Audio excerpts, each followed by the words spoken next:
भारतीय जीवन बीमा निगम के अभिकर्ताओं ने मनाया काला दिवस। जी हां, आपको बताते चलें कि भारत सरकार के इंश्योरेंस सेक्टर पर एफडीआई, जीएसटी कर कानून एवं विनिवेश तथा आईआरडीए द्वारा अभिकर्ता दमनकारी नीतियों कमीशन को कम करना, ऑनलाइन बीमा के अंतर्गत छूट देना, दिसंबर से पॉलिसी धारकों के लिए डीमैट अकाउंट खोलना अनिवार्य कर दिया तथा सर्विसिंग के नाम पर पॉलिसी धारकों से 500 से लेकर 15 रुपये 100 रुपये तक की वसूली करने को लेकर आज वाराणसी के भेलूपुर स्थित भारतीय जीवन बीमा निगम के डिविजनल कार्यालय पर भारतीय जीवन बीमा निगम के अभिकर्ताओं ने all India life insurance agent association एवं life insurance agent federation of India Shukla group द्वारा संयुक्त रूप से धरना प्रदर्शन कर सरकार की दमनदारी नीतियों का विरोध किया।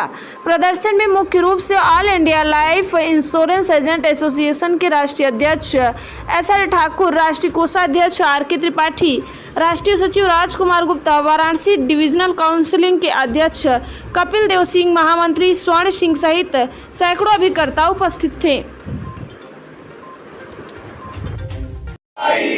अभी तो यही लड़ाई है, आगे और लड़ाई है।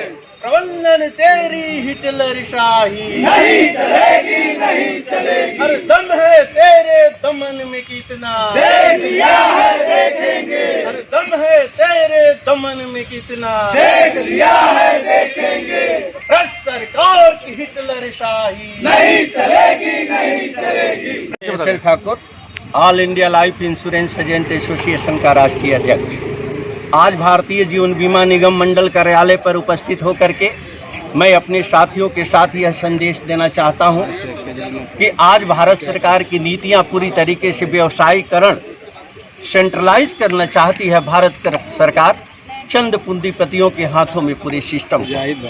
आज इसी दृष्टिकोण से बड़ी ही बदनीति तरीके से भारत सरकार ने इस पर प्रहार किया है भारतीय जीवन बीमा निगम सहित इंश्योरेंस सेक्टर पर। इंश्योरेंस सेक्टर के अंतर्गत भारत सरकार की नीतियां स्पष्ट है कि एफडीआई को ला करके पहले कमजोर करने का कार्य किया, बाद में जीएसटी जैसा कर कानून पॉलिसी धारकों के ऊपर थोपा गया और पॉलिसी लेते समय प्रीमियम देने के साथ ही जीएसटी देना, साथ में वो अगर ऋण ले रहे हैं तो ऋण के ब्याज पर जीएसटी देना, अगर चेक डिसऑनर हो जाता है तो चेक डिसऑनर के औपचारिकता को पूर्ण करने में जीएसटी देना, ये कहीं से भी जजिया कर से कम नहीं है। क्या मांग करते हैं? इसका हम विरोध करते हैं पॉलिसी धारकों के हित में। विनिवेश के सिस्टम को हम नहीं मानते। LIC के अंदर जो विनिवेश का सिस्टम अडॉप्ट किया गया है, ये चंद पूंजीपतियों को लाभ देने के दृष्टिकोण से किया गया है, चाहे वो देशी पूंजीपति हो और चाहे विदेशी पूंजीपति हो।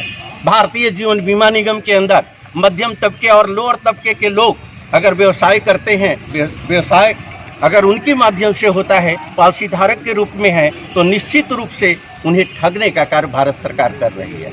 उन्हीं के दिशा निर्देश पर IRDA द्वारा ये निर्णय लिया जा रहा है कि भारतीय जीवन बीमा निगम को कमजोर करने के लिए एक फौज खड़ी है जो भारतीय जीवन बीमा निगम के अंदर वो अभिकर्ता के रूप में है। अभिकर्ताओं को कमजोर करना है तो अभिकर्ताओं के कमीशन पर प्रहार करना पड़ेगा और इसके लिए षड्यंत्र IRDA ने रचा है। अभिकर्ताओं के कमीशन को कम करने का प्रयास किया जा रहा है। साथ ही अभिकर्ताओं को अभिकर्ताओं से लड़ाने के लिए, वाइब्रेशन क्रिएट करने के लिए पोर्टेबिलिटी लागू हो रही है। यह एक अभिकर्ता की मामूली शिकायत पर पॉलिसी धारक के दूसरे अभिकर्ता के अभिकरण में उसकी व्यवसाय को ट्रांसफर कर दिया जाएगा, पॉलिसी को ट्रांसफर कर दिया जाएगा, क्योंकि जो कि पूरी तरह से टोटली रॉन्ग है।